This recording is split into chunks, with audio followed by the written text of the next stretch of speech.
I think one of the hardest things to do as a content creator is explain the stuff that you know and have researched in a way that basically says that this isn't my opinion.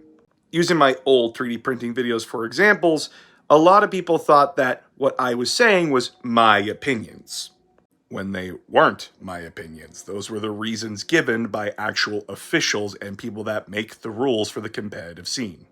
But people jumped the gun and called me a shill, called me a psyop, called me whatever the fuck, even though I was just answering a person's question. And I do admit I am a very confrontational person. And just to remind everybody, if you think GW is paying me, I would not be living in a rental right now, would I? I'm not even sponsored by GW. But the point here lies is that when you are trying to explain why X did Y, a lot of people tend to jump the gun and think, that's your opinion. No, it's not.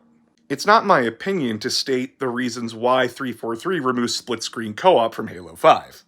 Their reasoning was, new console, new engine for a game, they didn't want to risk the frame rates. And they found out that playing split-screen co-op lowered the frame rate. That is the stated fact. Did you see me give my opinion anywhere in there? No, I did not. Because my purpose is not to tell you my opinion.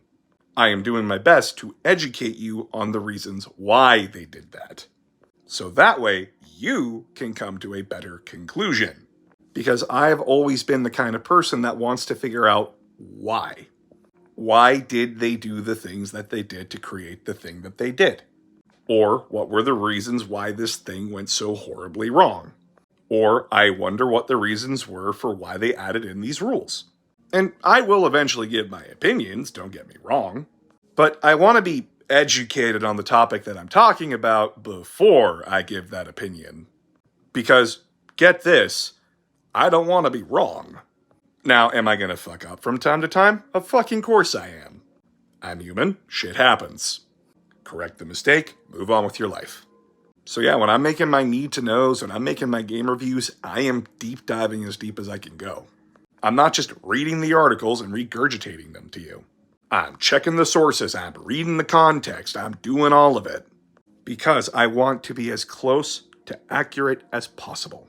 And if I'm going to be upset about something, I'd rather be upset at the correct thing rather than just blindly angry. And if it is negative, I process those feelings on my own before I start working on it. That way I can do my best to explain it to you without being angry about it. It's a real hard thing to do, but had to learn to do it.